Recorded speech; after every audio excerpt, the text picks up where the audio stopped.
Assalamualaikum warahmatullahi wabarakatuh.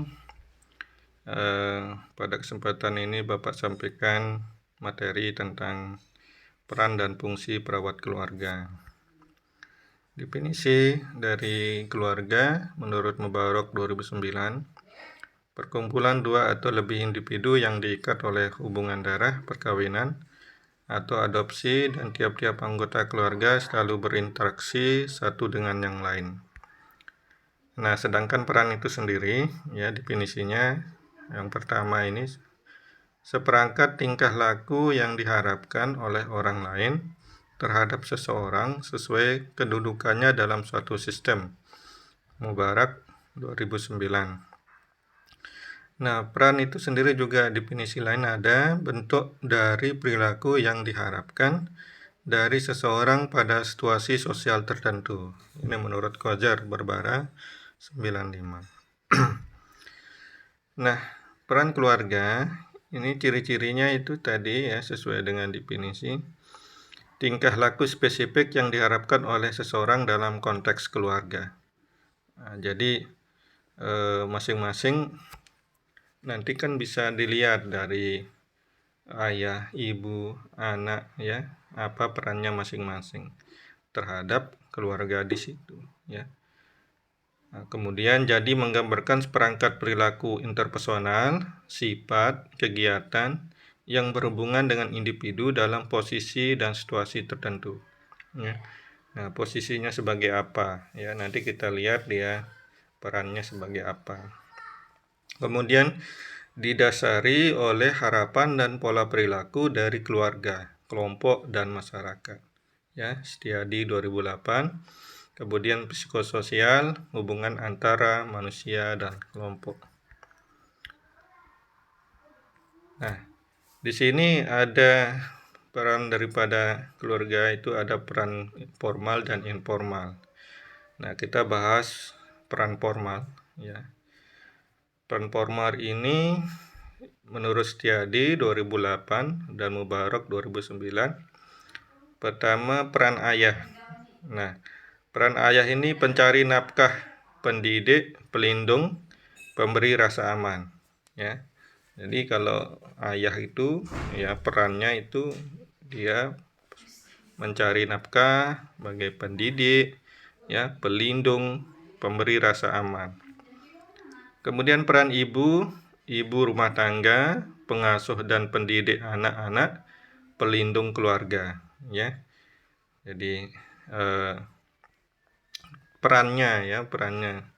Jadi sebagai ibu itu, ya, harus tidak hanya bisa bekerja, ya. Pada saat sekarang ini banyak yang berkarir tapi tidak meninggalkan, ya, perannya sebagai ibu rumah tangga, pendidik anak, dan pelindung keluarga. Nah, peran anak, ya, pelaku sosial, pelaku psikososial sesuai dengan perkembangan fisik, mental, sosial, dan spiritual, ya. Jadi bertahap, ya, perannya, mulai dari dia bayi, anak-anak, kemudian dewasa muda, remaja, dewasa, dan seterusnya. Nah, sementara peran informalnya, Mubarak 2009, satu, pencari nafkah, ya. Jadi pemenuhan kebutuhan baik material maupun non material anggota keluarga. Kemudian perawatan, merawat anggota keluarga jika ada yang sakit.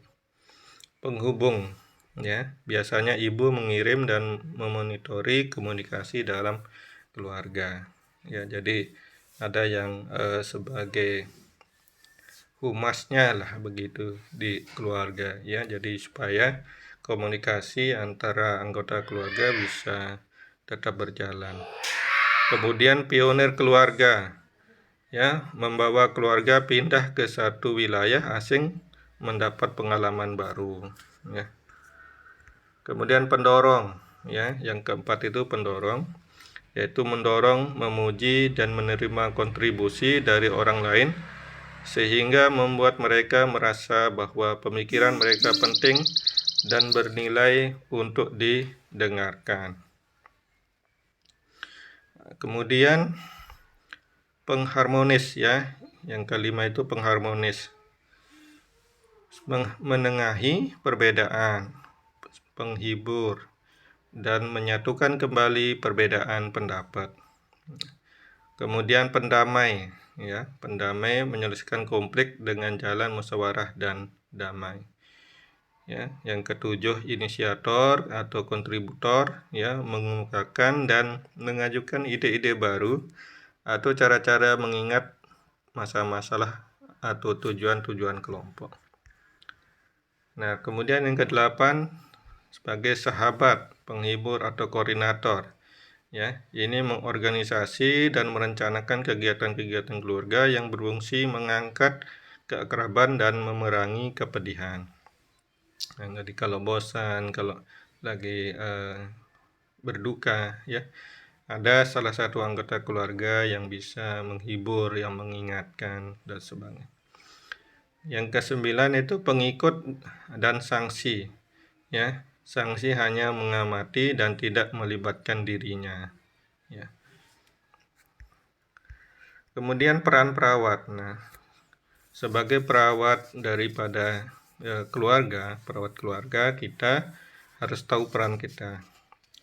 Nah, peran perawat menurut Konsorsium Ilmu Kesehatan tahun 89 yang terdiri dari peran sebagai pemberi asuhan perawatan, advokat pasien, pendidik, koordinator, kolaborator, konsultan, dan peneliti yang dapat digambarkan sebagai berikut.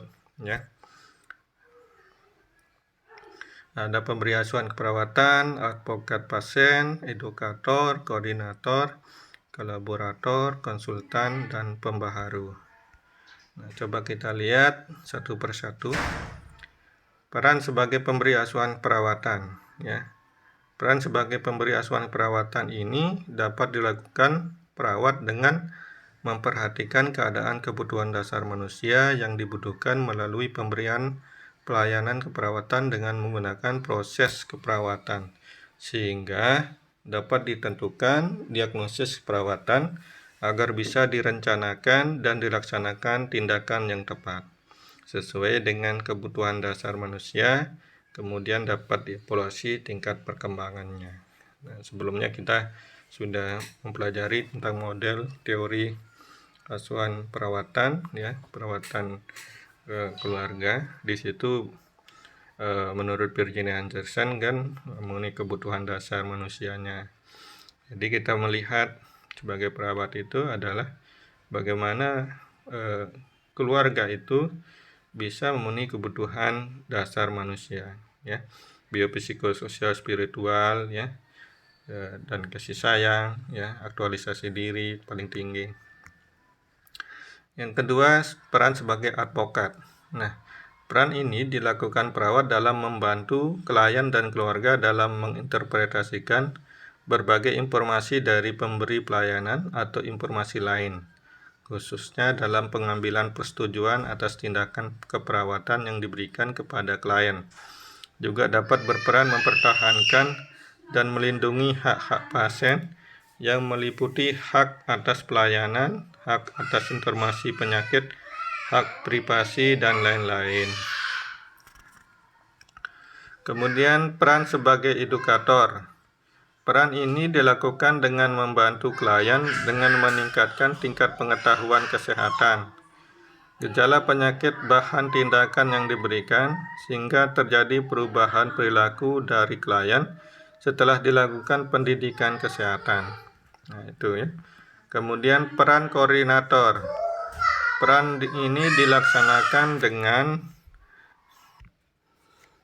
peran sebagai edukator. Peran ini dilakukan dengan membantu klien dengan meningkatkan tingkat pengetahuan kesehatan, gejala penyakit, bahkan tindakan yang diberikan, sehingga menjadi perubahan perilaku dari klien setelah dilakukan pendidikan kesehatan. Nah, selanjutnya peran koordinator ya. Peran ini dilaksanakan dengan mengarahkan, merencanakan, serta mengorganisasi pelayanan kesehatan dari tim kesehatan sehingga pemberi pelayanan kesehatan dapat terarah serta sesuai dengan kebutuhan klien. Jadi sebagai koordinator ya bisa mengarahkan, merencanakan, mengorganisasi pelayanan kesehatan. Jadi sebagai perawat tentunya harus mengetahui dengan pasti ya penyakit daripada salah satu anggota keluarga, supaya bisa mengarahkan dia apakah dirawat atau tidak, apakah rawat jalan atau rawat inap dan seterusnya. Jadi nanti dia perawatnya yang akan memberikan arahan kepada keluarga. Kemudian peran sebagai kolaborator, ya kolaborator ini peran perawat di sini dilakukan dengan karena perawat bekerja melalui tim kesehatan yang terdiri dari dokter, fisioterapis, ahli gizi, dan lain-lain, dengan berupaya mengidentifikasi pelayanan perawatan yang diperlukan, termasuk diskusi atau tukar pendapat dalam penentuan bentuk pelayanan selanjutnya. Ya, jadi kita tahu bahwa tidak hanya merawat ya, memenuhi kebutuhan dasar manusia saja, tapi kadang-kadang pasien itu juga harus diterapi ya oleh dokter. Kalau dia misalnya stroke misalnya, harus di fisioterapi ya. Kalau dia berhubungan dengan DM misalnya, bagaimana pola makannya, kita kolaborasi dengan ahli gizi ya. Kemudian kalau dia berhubungan dengan lingkungan rumah, kita kolaborasi dengan analis ya kesehatan lingkungan. Nah, kemudian peran sebagai konsultan. Peran di sini adalah sebagai tempat konsultasi terhadap masalah atau tindakan keperawatan yang tepat untuk diberikan. Peran ini dilakukan atas permintaan klien terhadap informasi tentang tujuan pelayanan keperawatan yang diberikan. Ya, jadi kalau tidak minta ya kita tidak memberikan informasi ya. Kalau misalnya pasiennya sudah tidak memerlukan lagi pengetahuan tentang suatu penyakit, dia tidak akan bertanya. Tapi kalau sudah dia bertanya, meminta pendapat atau masukan terkait masalah kesehatannya, kita sebagai perawat harus memberikan ya pelayanan atau memberikan informasi bagaimana perawatan yang diberikan. Peran sebagai pembaharu. Nah, peran sebagai pembaharu dapat dilakukan dengan mengadakan perencanaan, kerjasama, perubahan yang sistematis dan terarah sesuai dengan metode pemberian pelayanan keperawatan. Nah, terkadang-kadang pada keluarga sulit menemukan penyelesaian masalah di kesehatannya di keluarga. Nah, kita akan memberikan solusi dengan metode lain, mungkin dengan diskusi ya, metode diskusi atau metode rekreasi dan sebagainya, sehingga keluarga itu komunikasinya baik, kemudian pemahaman terhadap masalah kesehatannya lebih baik, dan kita memberikan metode penyelesaian permasalahannya itu dengan metode yang baru yang mungkin bisa diterima oleh semua anggota keluarga, sehingga bisa bekerja sama untuk menyelesaikan masalah-masalah kesehatan yang ada di keluarga tersebut. Kemudian kita bicara tentang fungsi keluarga. Setelah peran keluarga, fungsi daripada keluarga. Fungsi keluarga ini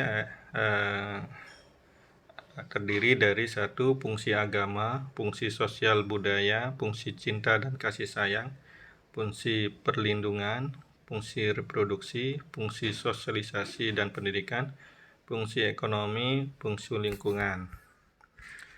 Nah, mari kita satu persatu jelaskan mengenai fungsi-fungsi ini. Pertama, fungsi agama. Nah, keluarga dikembangkan untuk mampu menjadi wahana yang pertama dan utama untuk membawa seluruh anggotanya melaksanakan ibadah dengan penuh keimanan dan ketakwaan kepada Tuhan Yang Maha Esa. Jadi dalam keluarga inilah betul-betul dibentuk kebiasaan-kebiasaan beramal soleh ya, melakukan kebaikan-kebaikan, ya. Contoh misalnya kalau beragama Islam, dia harus membiasakan untuk sholat, ya, membiasakan untuk membaca Al-Quran, membiasakan untuk bersikap baik, ya, terhadap anggota keluarga, terhadap masyarakat, ya. Kemudian kegiatan-kegiatan pengajian dan sebagainya, ya, arisan apa gitu, yang berhubungan tentunya dengan spiritual, itu keluarga harus dia melibatkan anggota keluarganya, ya. Jadi tanggung jawabnya sebagai ayah dan ibu untuk memberikan pemahaman agama dan pelaksanaannya, ya.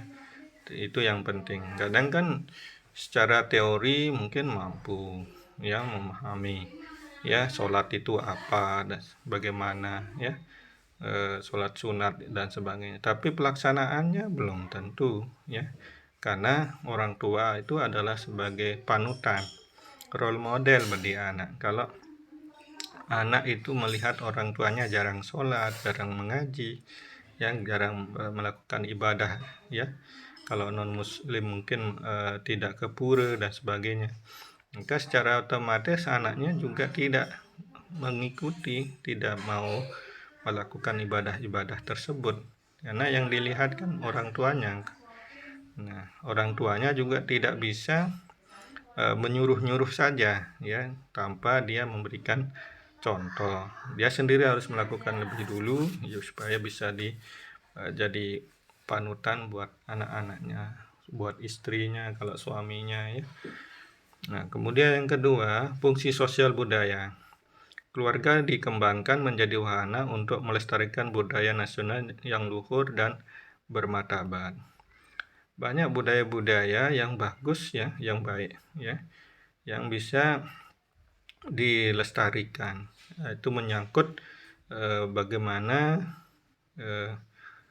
suatu budaya yang kearifan lokal, ya, yang ada di masyarakat itu bisa lestari. Selama budaya kearifan lokal itu tidak bertentangan dengan agama yang dianut, maka sah-sah saja, ya, sah-sah saja untuk selalu dilestarikan. Anak diajak untuk bergabung, ya, misalnya budaya begebong, misalnya budaya kesenian-kesenian dan sebagainya, itu akan membuat anak-anak keluarga itu bisa menjadi anggota masyarakat yang baik. Kemudian yang ketiga, fungsi cinta dan kasih sayang. Keluarga menjadi wahana pertama dan utama untuk menumbuhkan cinta kasih antar sesama anggotanya, antar ortu dengan pasangannya, antar anak dengan ortu, dan sesama anak sendiri. Nah, ini. Jadi kalau sudah ada kata-kata kasar yang keluar, kemudian bentakan dan sebagainya, itu berarti sudah tidak ada rasa cinta dan kasih sayang dalam hatinya.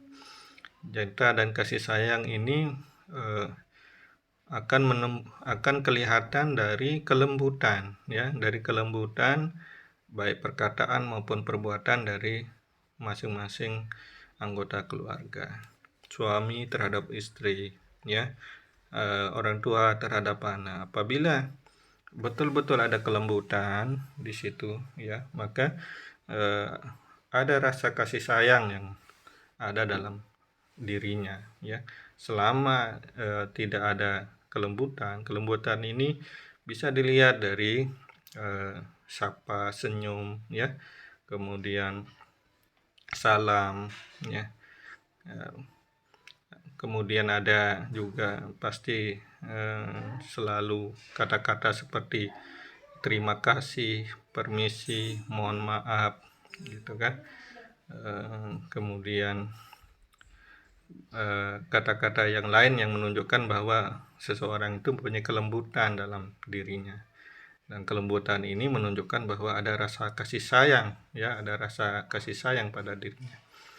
Selama di dalam keluarga itu kalau sudah orang tua marah-marah ya terhadap anaknya, berarti dia sudah ya hilang ya rasa kasih sayangnya, kelembutannya ya. Tapi kalau dia mempunyai ada rasa kasih sayang, dia akan menasehatinya dengan kelembutan, dengan kata-kata yang lembut ya tidak kasar, kemudian dengan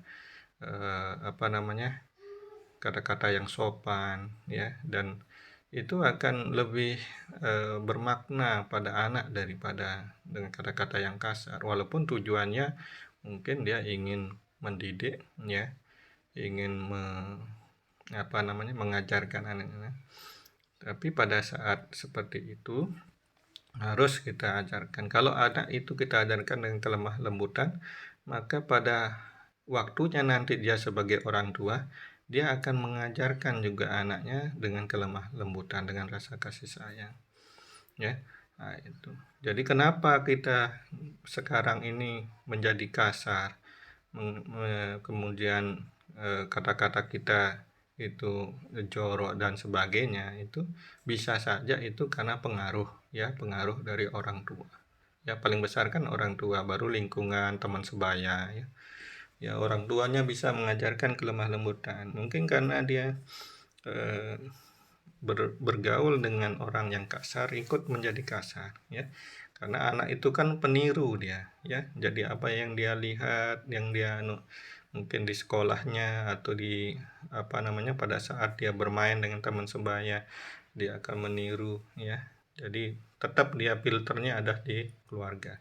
Bagaimanapun dia meniru di luar, kalau di keluarga dia dididik dengan baik, maka akan mendominasi ya bagaimana keluarga itu sendiri. Nah, selanjutnya fungsi perlindungan ya. Fungsi perlindungan ini, keluarga menjadi pelindung yang pertama, utama dan kokoh dalam memberikan kebenaran dan keteladanan kepada anak-anak dan keturunannya. Jadi harus betul-betul keluarga ini sebagai pelindung anak, supaya anak itu tidak mencari pelindung di luar ya, selain dari keluarga. Kan banyak ya anak-anak itu malah dia lebih nurut sama orang lain ya, temannya, daripada orang tuanya gitu kan. Kemudian dia lebih nyaman untuk curhat, lebih nyaman untuk mencari perlindungan terhadap orang lain daripada terhadap orang tuanya atau kakaknya dan sebagainya. Ya, mestinya sebagai orang tua itu ya tidak hanya melindungi secara fisik, tapi melindungi juga dia secara non fisik ya, terhadap idealismenya ya, ideologinya gitu kan. Jadi kalau sudah misalnya anak-anak mengarah ikut pengajian yang radikal dan sebagainya, itu keluarga harus melindungi dan segera menarik anaknya supaya tidak bergabung, misalnya seperti itu ya. Jadi tidak semua ya media-media informasi atau media-media belajar ya tentang agama, contohnya ini itu bagus ya. Ada yang mengarahkan ke hal-hal yang negatif, yang radikal dan sebagainya. Nah, jadi itu keluarga ya. Jadi keluarga, orang tua khususnya harus melindungi sebagai tempat curhat anak juga ya. Jadi kalau anak ada apa-apa masalah, maka dia harus curhat ke ibunya atau ke orang bapaknya, ke ayahnya. Karena kalau dia curhat ke temannya, bisa saja mungkin pada saat ini temannya itu baik ya, artinya berteman baik. Pada saatnya nanti kalau dia tidak berteman, ada clash atau ada sengketa sama temannya, maka temannya itu nanti akan bisa menyebarkan ya aib kita, bisa menyebarkan permasalahan kita ke media dan sebagainya. Itu kan banyak terjadi.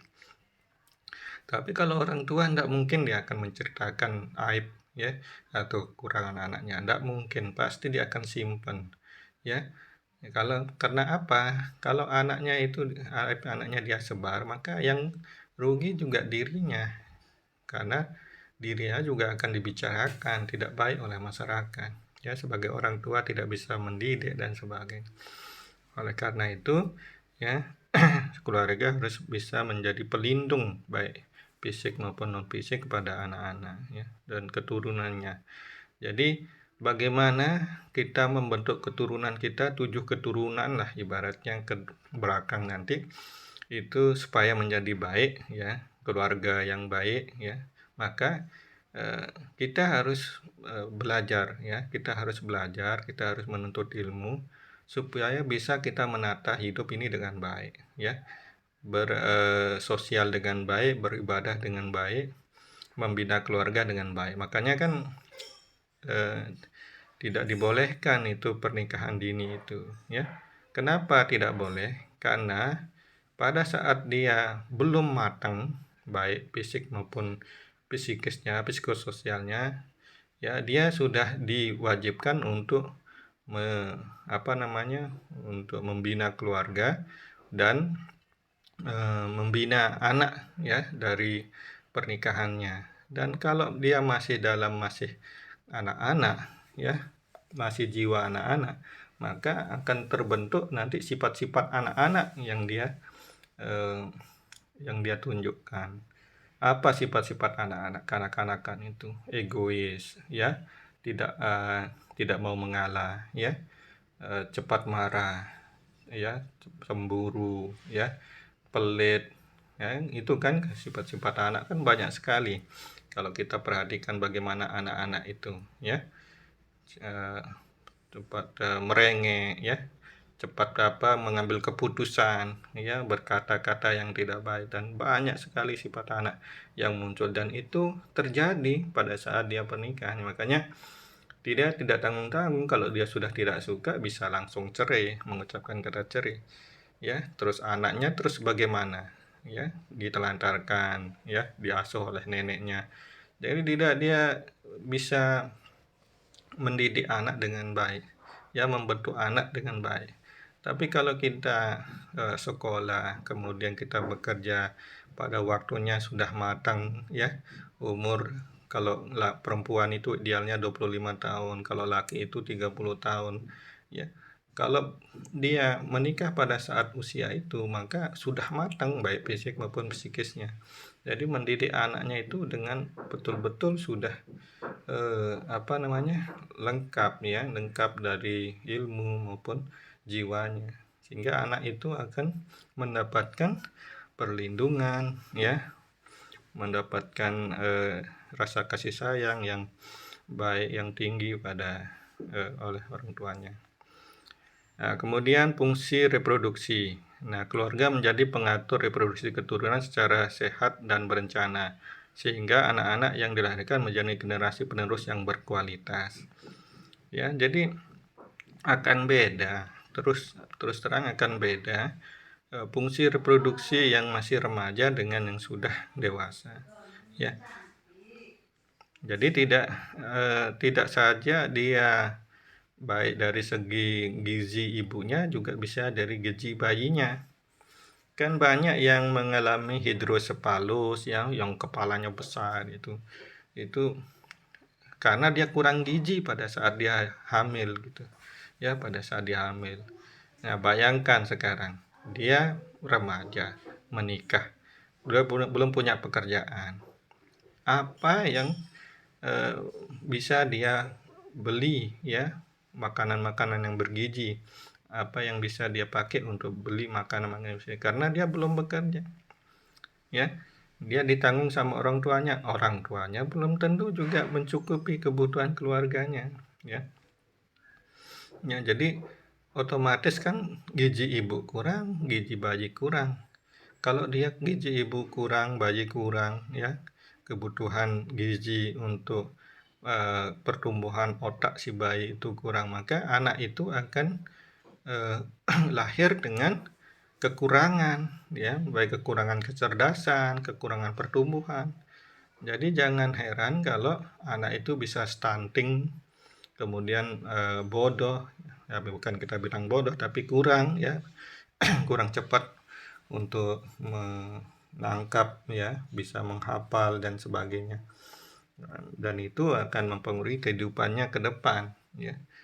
Jadi kalau anak itu dia tercukupi kebutuhan gizinya pada saat dia masih bayi dalam kandungan, dia akan lahir menjadi anak yang cerdas, anak yang mampu untuk beradaptasi, ya tidak takut, ya tidak menarik diri dari lingkungannya, tidak minder dan sebagainya.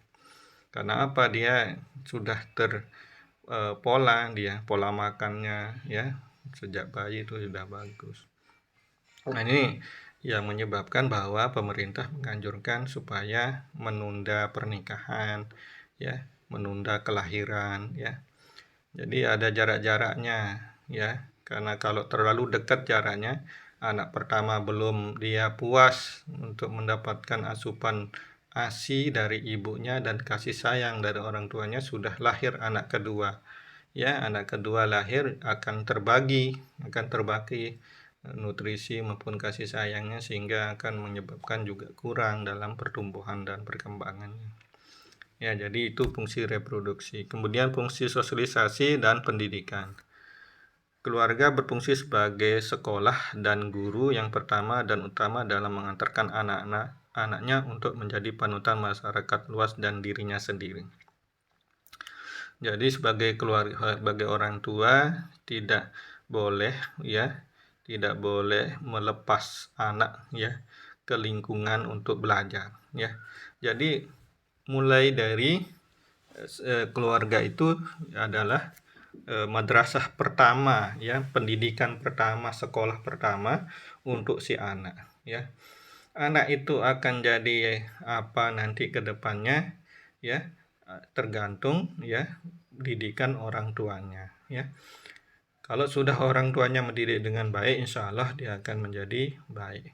Tapi tetap ya, kita tidak menapik pengaruh lingkungan dan teman sebaya itu mempengaruhi.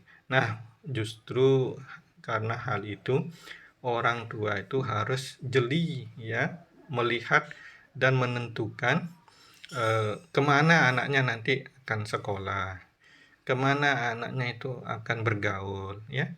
Jadi kalau melihat dia bergaul sama anak-anak yang kurang baik, segera untuk dibatasi atau dihentikan. Dia mencari teman-temannya yang baik. Ya, ada mengatakan bahwa kalau kita berteman dengan tukang parfum, maka kita akan dapat wanginya. Tapi kalau kita berteman dengan tukang besi, kita mendapat asapnya, ya. Nah, bau asapnya. Jadi tergantung kita, ya, memilih teman itu, ya. Jangan hanya mau senang saja, ya, memilih teman. Oh, ini menyenangkan apa? Tapi lihat dulu, dia itu mengarahkan kita menjadi lebih baik, mengarahkan kita menjadi taat, ya, beramal soleh, melakukan kebaikan atau tidak. Kalau dia mengarahkan kita untuk hura-hura ke arah-arah yang narkoba, ya, kemudian perilaku seksual pranikah dan sebagainya, ya, zina dan sebagainya, maka kita ya wajib sebagai orang tua harus melindungi anaknya jangan sampai ke sana, ya. Dengan mungkin dimondokkan di sekolah yang bagus, ya, atau terus dipantau dan diawasi, ya, tidak hanya kata-kata saja tapi juga tindakan dengan selalu mendampingi anak, ya.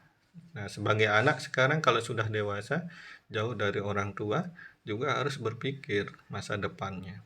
Ya, seperti saudara mungkin sekarang harus Anda berpikir, saya ke sini ke Mataram sekolah ini tujuannya apa? Apakah tujuannya mencari pacar atau untuk menuntut ilmu? Ada dua pilihan. Kalau mencari pacar, menuntut ilmunya terganggu. Ya, kalau menuntut ilmu jangan pacaran, kan begitu. Ya, jangan. Jadi kalau menuntut ilmu, menuntutlah ilmu. Nanti masalah pasangan hidup itu ya akan sesuai dengan memang takdir Allah ya, jodoh kita. Nanti pasti waktunya akan ketemu. Ya. Nah, sekarang itu fokus saja belajar ya, karena kalau kita ketinggalan satu mata kuliah saja, kita akan ketinggalan ilmu untuk menjawab satu atau dua soal UKOM, ya, nantinya kita tidak bisa menjawab soal itu. Berarti bisa dibayangkan kalau semua mata kuliah kita itu tidak serius untuk memahaminya, maka secara otomatis kita akan tidak mampu menjawab soal, ya, soal-soal hukum. Kalau tidak mampu berarti tidak lulus. Kalau tidak lulus berarti tidak bisa yudisium. Kalau tidak bisa yudisium berarti tidak bisa wisuda. Kalau tidak bisa wisuda berarti tidak bisa mempunyai STR. Tidak punya STR berarti tidak bisa bekerja. Kalau tidak bisa bekerja berarti tidak sama kita statusnya dengan orang-orang yang tidak kuliah, yang menganggur, yang tidak berdaya, ya, yang tidak digunakan, ya, diberdayakan oleh rumah sakit, puskesmas, perusahaan dan sebagainya, ya, tempat lapangan pekerjaan, ya. Karena sekarang untuk jadi CS saja minimal dia tamat SMA, SMK. Untuk jadi CS saja itu cleaning service, ya, tukang sapu, ya. Nah, kalau kita sebagai profesional ini sudah jelas, ya, kita bisa bekerja di formal maupun informal, ya, kita bisa membuka praktik mandiri dan sebagainya, ya. Nah, jadi sangat luas, ya, dan metode model-model lahan pekerjaannya itu sudah berkembang. Sekarang banyak yang membuka klinik-klinik, ya, mandiri dengan misalnya sunat, ya, kemudian perawatan luka dan lain-lain, ya. Jadi pada saat kuliah ini mestinya sebagai mahasiswa itu harus melihat, ya, potensi-potensi itu sehingga bisa direncanakan. Jadi kalau misalnya sekarang sudah semester 6, ya, nah tinggal berapa tahun lagi saya akan tamat. Nah, mulai sekarang itu harus bisa melihat peluang dan bisa didiskusikan. Kita ayo gimana besok kalau sudah lulus itu kita mau kerja di mana, ya, kalau mau buka sendiri bagaimana kerjasamanya, ya, kerjasama dengan dokter, kerjasama dengan apotek dan sebagainya. Mulai sekarang sudah direncanakan, ya, biayanya, modalnya dan sebagainya, sehingga pada saatnya itu Anda tamat itu sudah berjalan. Kalau bisa sih pada saat sekarang ini sudah dirintis, sudah mulai dibuat. Jadi pada saatnya Anda tamat itu sudah berjalan sehingga tidak ada jeda untuk Anda itu menganggur. Jadi langsung bekerja, ya. Nah, jadi seperti itu. Kemudian fungsi ekonomi, ya, fungsi ekonomi. Keluarga menyiapkan dirinya untuk menjadi suatu unit yang mandiri dan sanggup untuk meningkatkan kesejahteraan lahir dan batinnya dengan penuh kemandirian. Jadi kalau sudah nanti kita sudah menikah, ya, tentunya akan malu, ya, malu untuk disubsidi, ya, malu untuk dikasih-kasih sama orang tua lagi. Jangankan sudah menikah, sudah selesai kuliah saja, ya, akan malu kita untuk meminta kembali sama orang tuanya, ya. Justru seharusnya dibalik, kan, kita yang memberikan ke orang tua, ya. Nah, pada saat Anda berkeluarga, ya,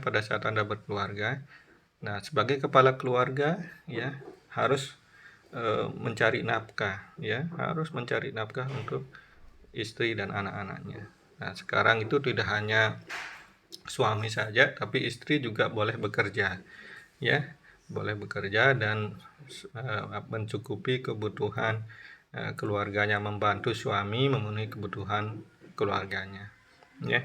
Jadi supaya semua mencukupi, ya, cukup makan, ya, cukup sandang, rumah yang baik, yang bersih, sehat, ya. Tidak mesti besar, ya, kalau tidak mampu, ya, dari kecil-kecil dulu, ya, punya BTN. Nanti kalau sudah ada rezeki dikembangkan, direhab, jadi bertahap. Tapi itu sebagai bentuk, ya, memberikan lingkungan yang terbaik, ya, terhadap anak dan cucunya di masa yang akan datang gitu ya. Nah, fungsi lingkungan, keluarga siap dan sanggup untuk memelihara kelestarian lingkungan untuk memberikan yang terbaik kepada anak cucunya di masa yang akan datang. Jadi kita hidup di masyarakat ini kan saling membutuhkan ya, saling berinteraksi, ada sosial, keagamaan, pengajian, ya arisan, kemudian sholat berjamaah dan kegiatan-kegiatan keagamaan, hari raya dan sebagainya itu harus betul-betul melibatkan semua anggota keluarga. Jadi kepala keluarga itu tidak boleh dia diam saja, dia tidak ikut ya kegiatan sosial keagamaan di masyarakat. Karena nanti akan diikuti oleh anaknya. Kalau orang tuanya itu dia menutup diri, anaknya akan menutup diri gitu. Jadi tidak mau bergaul dan sebagainya. Kalau sudah anak itu tidak mau bergaul, dia tidak punya teman, dia akan dilingkupi dengan kesendirian, stres dan sebagainya. Jadi dia tidak bisa bekerja, ya tidak bisa bekerja sama dengan orang lain pada saat dia dewasa nanti. Jadi harus betul-betul dibuatkan lingkungan yang baik. Nah, kemudian itu fungsi peran dan fungsi keluarga. Sekarang fungsi perawat, ya. Fungsi perawat merupakan suatu pekerjaan yang dilakukan sesuai dengan perannya. Fungsi tersebut dapat berubah disesuaikan dengan keadaan yang ada. Nah, fungsi perawat antara lain ada fungsi independen, dependen, dan interdependen. Nah, jadi kita ini nanti begitu lulus, saudara-saudara begitu lulus jadi perawat, ya, Anda punya fungsi, ya, bagaimana fungsi terhadap pasiennya atau kliennya. Nah, kita lihat satu persatu. Fungsi independen.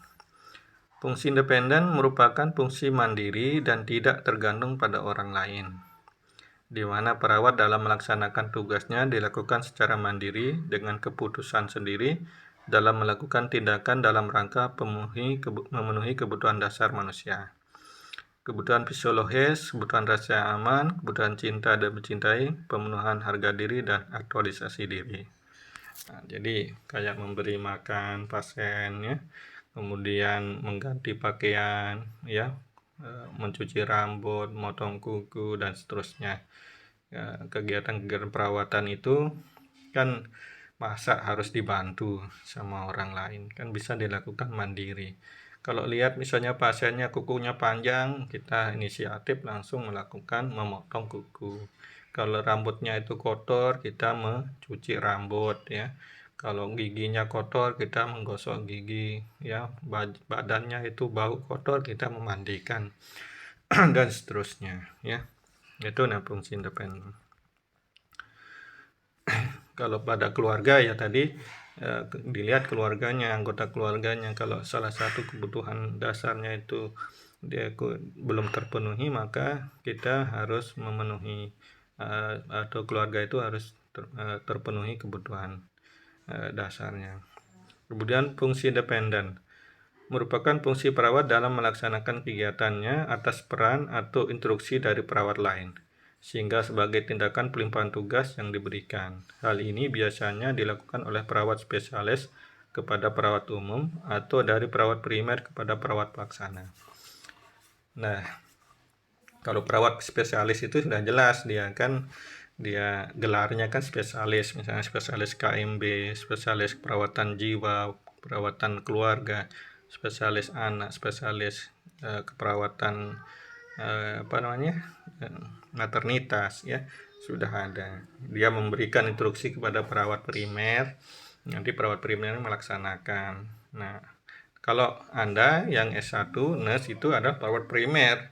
Jadi perawat primer ini yang akan nanti membuat uraian tugas dalam bentuk asuhan keperawatan. Nanti dia buat, kemudian rencananya apa. Nah, itu yang akan nanti dilaksanakan oleh perawat pelaksana. Perawat pelaksana ini bisa S1 juga bisa D3. Tapi kebanyakan itu dari D3 perawat pelaksana. Jadi misalnya perawat primer itu merencanakan pemasangan infus, ya. Maka perawat pelaksana melakukannya.